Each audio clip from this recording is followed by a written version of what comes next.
I wish at this point in the story I had done something edgy and cinematic. Lit a joint off a burning gas main. Delivered a Latin phrase nobody could translate. Altadena legitimus corabundrum. Something worthy of a movie. I didn't. Sweetie and I got back into the car and left. We took the same route I had the night before, except the Armenian school that had once been Altadena Crane's home was gone, and you could see into Glendale because so were the trees. Cool Phil at the corner Chevron was going to need a new place to work. The gas station was gone, as was Altadena Community Church, where my Boy Scout Troop 76 met. Altadena's yearly pancake breakfast parade is called Old Fashioned Days. For a western town, Altadena is old. When we drove down the parade route on the morning of January 8th, the parade was over, and it would never be old again. The commercial street of Lake Avenue was thoroughly ravaged from Altadena Drive to New York. The Ace Smoke Shop, which was a tiny house before tiny houses were cool. Lindsay's Liquor Store, a neighborhood fixture through 3 different owners, each one becoming family. Our bank. The junior high I attended was burning, and it was still windy. I know it is trite, but it is true when it is you. You never think it is going to be you. Living in Southern California, you remember stories where a few freeway exits are closed and beyond the lines terrible things are happening.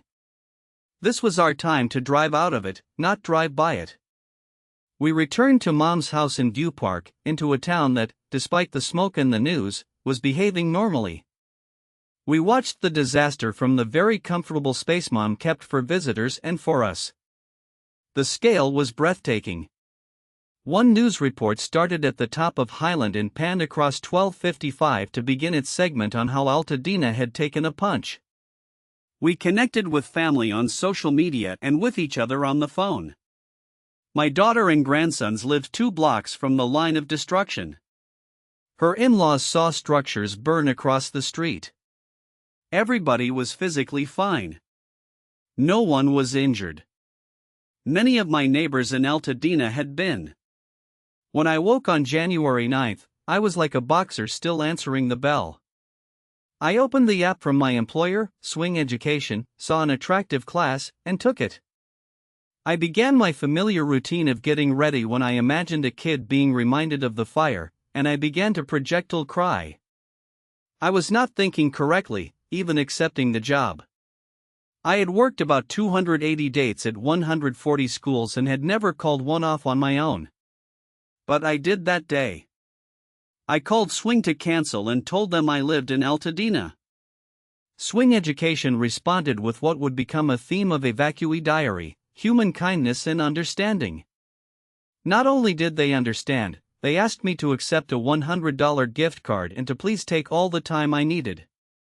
If I could share advice from this perspective, it is to accept all the help offered. Because you cannot accept everything, try to feel the thoughts and prayers. They were palpable. That Sunday, I felt wave after wave as family and friends went to church and shared what had happened in Altadena. For the next few weeks, it felt like Linus losing his blanket.